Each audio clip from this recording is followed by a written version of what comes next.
The stepfather and guardian to the confessed child serial killer who was lynched in Bungoma, Masten Wanjala, has come out to speak for the very first time about the slain suspect.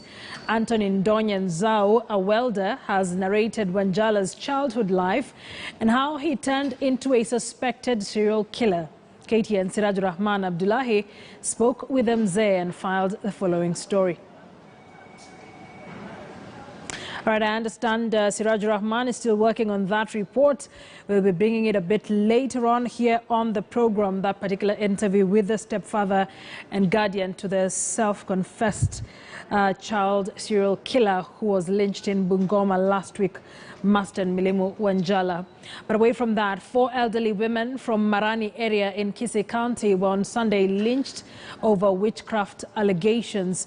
The brutal deaths have left their dependents homeless with trauma and stigma over alleged links to witchcraft. The incident has evoked painful memories of the same lynch mob that took away the lives of 6 women in the same locality 12 years ago.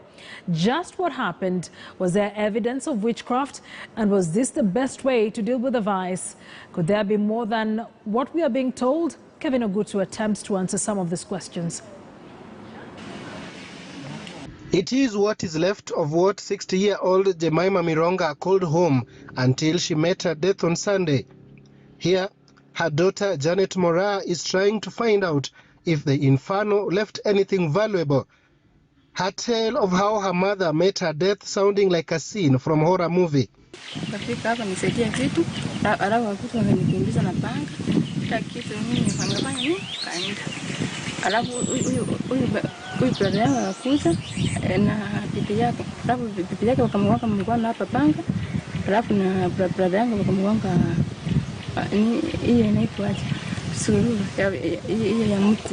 Orphaned at a tender age, all she had known was her mother, who would brew and sell chang'aa, an illegal drink. And now the desperation is reaching a tipping point. The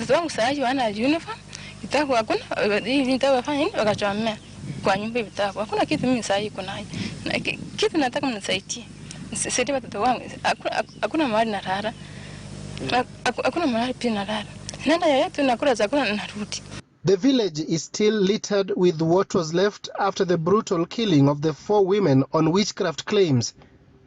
This as provincial administration promised to arrest those involved while castigating the barbaric act. Lakini sasa sababu umati ulikuwa mwingi na hatukuweza kutambua mahali walikuwa wanaenda baada ya kumaliza kwingine, sasa ilikuwa ngumu sana kufanya control. Wale watu wenye walihusika kwa hii kitendo wote wanatafutwa, wakusanywe ndio wachukuliwe hatua ya kiserikali. In the midst of all this, however, the land question still lingers, with some of the affected claiming that indeed it is land tussles that lead to loss of the innocent lives. Kufikia wakati huu sitasema mambo ya shamba, sababu ikiwa ni shamba basi kesi lazima iwe kwa chief ama wameenda kotini mahali. Hii road ni maneno, ni samba. Maana hii samba iko hapa, hii road, hii samba. Hii samba kuna maneno sana, hii tuko hapa hii.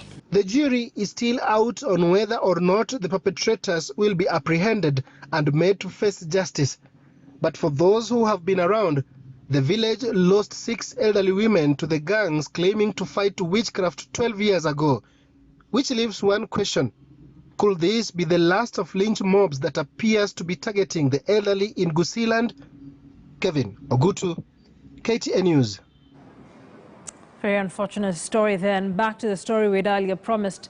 The stepfather and guardian to the confessed child serial killer who was lynched in Bungoma, Masten Wanjala, has come out to speak for the very first time about the slain suspect. Anthony Ndonyo, a welder, has narrated Wanjala's childhood and how he turned into a suspected serial killer. KTN Sirajur Rahman Abdullahi spoke with Mzee and now brings us that report. Anthony Ndonyo, stepfather to the slain Masten Wanjala, is going about his welding business in Kimangu area, Machakos County. Nzao married Wanjala's mother when he was only 3 years old and assumed the role of a stepfather and caregiver. Na minga mulea, akiwa nasali, angaanza kumulea. Kuanzia hapo ndio tulianza kusumbuana mimi na yeye. According to Ndonyo, Wanjala was a clever boy who led his class before turning into a naughty and insubordinate boy. Na hiyo lefu yake sijui kuja kutokea kwa mbori ama ikakuja kutokea nini. Sababu kila kilikuwa kinanishinda kwake. Watoto wanasoma time wanasoma yote. Lakikuja wiki ya mwisho hakuna mtoto anamshinda. Ndio akaanza kuenda hivi. Anafanya tu mambo kidogo huko. Anachukua tu pesa kwa nini tukiacha pesa anachukua. The father says despite his effort to discipline him, Wanjala slowly drifted off, turning out to be an indisciplined boy.